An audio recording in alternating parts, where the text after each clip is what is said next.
Karina from Dragonfly Marketing, and we are putting together a little video about something that we're both very passionate about, which is branding. For those of you who don't know Karina has now worked with Dragonfly for 6 months, or just over 6 months, and she has been producing some brilliant graphic design. You might have seen some of it with some of the work that we'll maybe show throughout this video.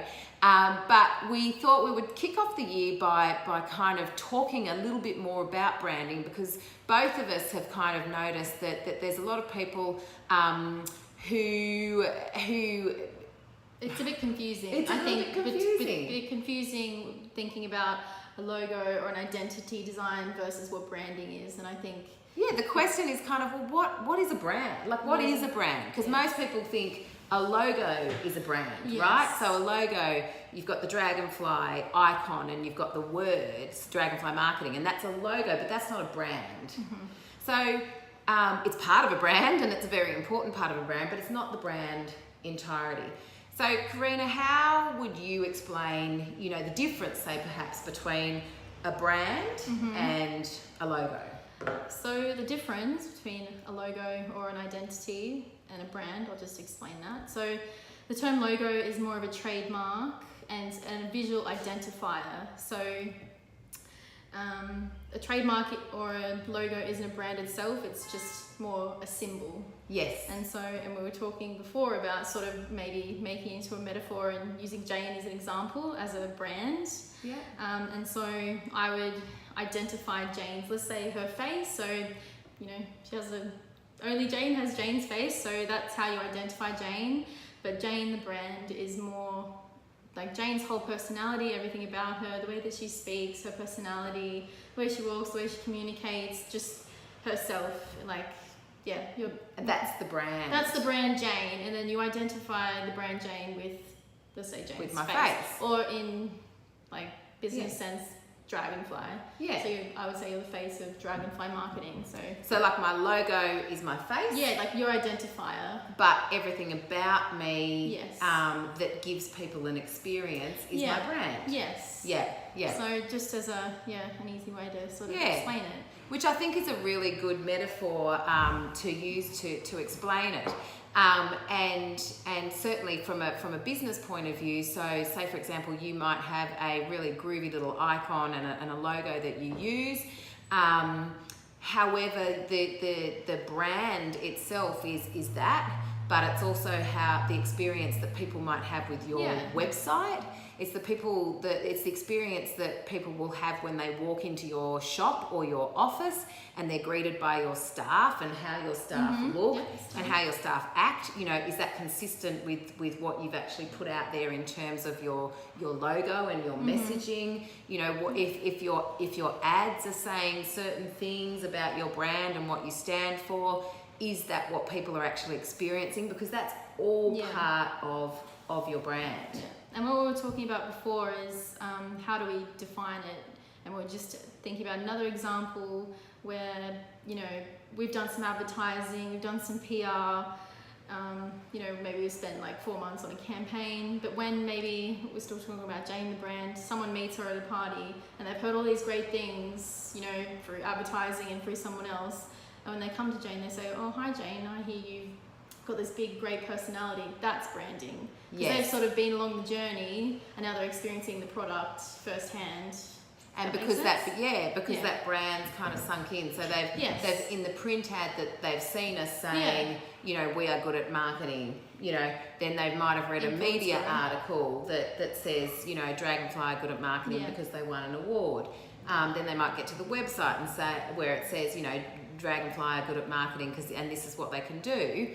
But then when they actually meet us, they understand. What they think is branding.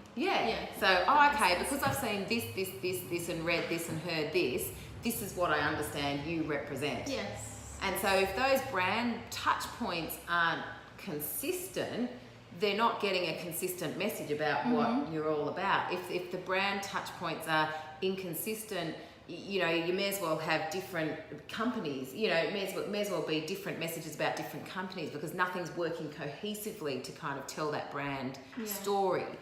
So we've worked on we've worked on a few projects lately, but there was one that you were kind of referencing just a minute ago, which is a client that we worked with originally with a social media acceleration program, and then she needed a new brand identity created. Yeah, so we're just talking about Claire. She's a client of ours, Lady Strength Camp. So she came to one of Jane's workshops, which is really great. Talks, goes through all your objectives, who your target market is, thinking about like the space in the market.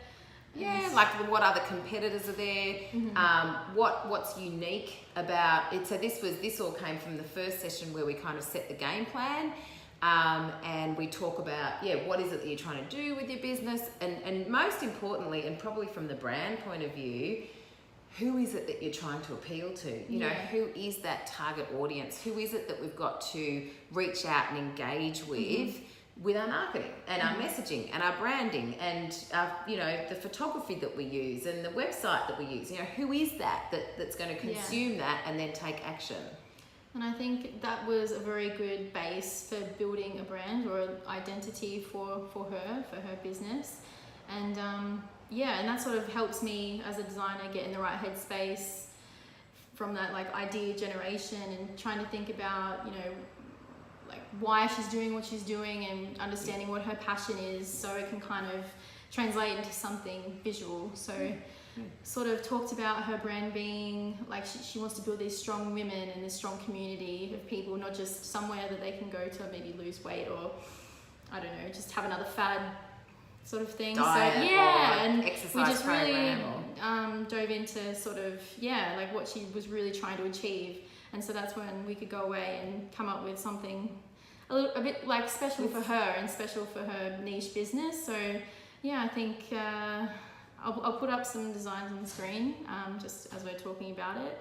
But it was a World War II poster I'd seen maybe 6 months ago. I'd seen it through the years, and it sort of just struck a chord with me, thinking back to a time where maybe there were just like this iconic, like strong woman, and I saw it and I thought, oh, maybe we can turn this into like Claire's identity, because the girls that go to this camp, look up to her, want to be like her, want to build on their strengths. So like I said, I'll put up on the screen, but it sort of stemmed from that idea, and we wouldn't have got to that place if we didn't do a workshop and really figure out what she was passionate about, what she wanted to do and achieve. Because it's really easy as a default just to go, oh well, all women think like this, and so we could just kind of do something really Lorna Janey and just get really hot women looking hot, and in great gym gear and bonding together and then having a glass of champagne afterwards or whatever.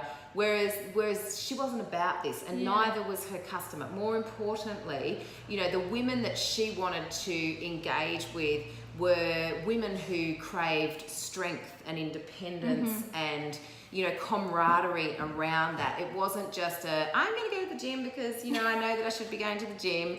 This is like I really want to achieve a serious goal here, and so we had to make sure that branding really spoke of that.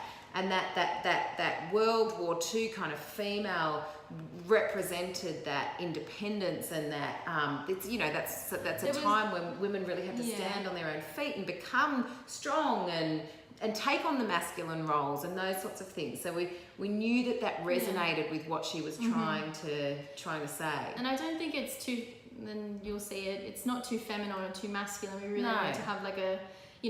Obviously it looks a little bit more feminine because it is a female, but I did the illustration thinking like she didn't have makeup on, like the illustration and makeup real. On, it was more so I think it was women. For her it was quite special. And when someone's really passionate about their own brand or their business and for us we just try to get on board, and like that energy transcends, and then we just try to create something special for that person.